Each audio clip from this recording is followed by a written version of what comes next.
Hello guys, welcome back. আমি আছি আপনাদের সাথে হৃদয় হাসান। আপনারা দেখছেন হৃদয়স রিয়াকশন। তো এই ভিডিওতে কথা বলবো শাবনূরকে নিয়ে, কারণ সামনে ঈদে কোরবানির ঈদে একটা ধামাকা হতে চলেছে। তো সেই বিষয়টা নিয়েই কথা বলবো।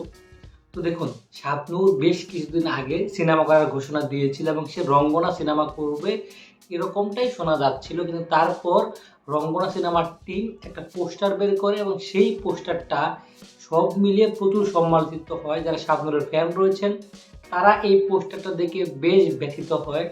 তো এরপর আবার শাবনূর কিছুদিনের জন্য বাংলাদেশ ছেড়ে আমেরিকা চলে যান কাউকে কিছু না বলে। এবারে শাবনূর কিন্তু দেশে ফিরে এসেছে এবং দেশে ফিরে এসেই সে কিন্তু রঙ্গনার কাজ শুরু করে দিয়েছে। এটা কিন্তু পুরোটাই লুকিয়ে তারা কাজটা করছে। তারা যে কাজের শুটিংটা শুরু করেছে, অন্যান্য ক্ষেত্রে আমরা কি দেখতে পাই, শুটিং শুরু হলে সেটার একটা অ্যানাউন্সমেন্ট করে দেওয়া হয়, বাট এই রঙ্গনা সিনেমার বেশ কিছু পোর্শনের শুটিং কিন্তু হয়ে গিয়েছে। এবারে ধামাকাটা হচ্ছে এই সিনেমাটা রিলিজ কবে হবে। তো শোনা যাচ্ছে এই সিনেমাটা রিলিজ করা হবে সামনে কোরবানির ঈদে, যেখানে শাকিব খানের সিনেমা আসছে তুফান, শুটিং শুরু হয়ে গিয়েছে। সিয়ামের একটা বড় সিনেমা আসছে জঙ্গলি, সেই সিনেমাটার শুটিংও শুরু হয়ে গিয়েছে। আরিফিন শুভর একটা সিনেমা আসছে নীলচক্র।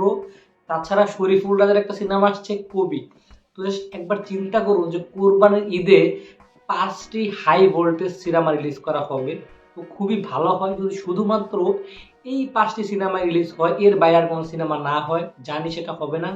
যদি এই 5টি সিনেমা রিলিজ হতো তাহলে শাকিব খান তুফানে মানে 100-র উপরে সিনেমা হল পেলেও বাকি যে সিনেমাগুলো ছিল এই সিনেমাগুলো মিনিমাম 20টা করে কিন্তু সিনেমা হল পেত। তো সেই জিনিসটা আলটিমেটলি গিয়ে হবে না, সেটা আমরা সকলেই জানি। প্রায় 10 থেকে 12টা সিনেমা চলে আসবে, বাট মূল ক্ষেত্রে বা যারা লিড করবে তাদের মধ্যে বিশাল বড় যে একটা ক্ল্যাশ হবে, একটা ধামাকা হবে, সেটা কিন্তু শিওর। তুফান শাকিব খানের ক্যারিয়ারে সেরা সিনেমা হতে পারে, জঙ্গলি হতে পারে সিয়ামের মানে সেরা সিনেমা, সেরকম মেকিং বা সেরকমই আভাস দিচ্ছে সিনেমাটি। আরিফিন শুভ অনেকদিন পরে আসছে, সে অবশ্যই ভালো কাজ করে, ভালো স্ক্রিপ্ট চয়েস সে করে। এর মধ্যে শরীফুল রাজ যে খুবই ভালো অভিনয় করে, তার সিনেমার কন্টেন্ট খুবই স্ট্রং হয়। এবং সেখানে যদি শাবনূর আসে, শাবনূরের কিন্তু ফ্যান বেজ হিউজ। এখনো আপনি দেখুন যে গতকাল শিল্পী সমিতিতে শাবনূর যখন গেল, সেখানে সাংবাদিকরা জাস্ট তাকে ঘিরে ধরলো তার সাথে কথা বলার জন্য। তো এরকম যদি চলতে থাকে অবশ্যই রঙ্গনা সিনেমাটা খুব ভালো একটা হাইপ নেবে। এবার দেখার বিষয় সিনেমাটা কেমন হয়, কারণ দিন শেষে কন্টেন্ট যদি ভালো না হয় তাহলে সেটা চলবে না, বাট কন্টেন্ট যদি ভালো হয় অবশ্যই কিন্তু চলার চান্সেস রয়েছে, কারণ এখানে শাবনূর একটা বিশাল বড় একটা ফ্যাক্ট। তো দেখা যাক কি হয়। আমি কিন্তু খুব বেশি এক্সাইটেড এই যে একটা ক্ল্যাশ বা একটা ধামাকা হবে সেটা দেখার জন্য। তো এটাই জানানোর ছিল। ভিডিওটা কেমন লাগলো সেটা অবশ্যই কমেন্টে জানাবেন। ভালো লাগে থাকলে লাইক কমেন্ট সাবস্ক্রাইব করতে ভুলবেন না।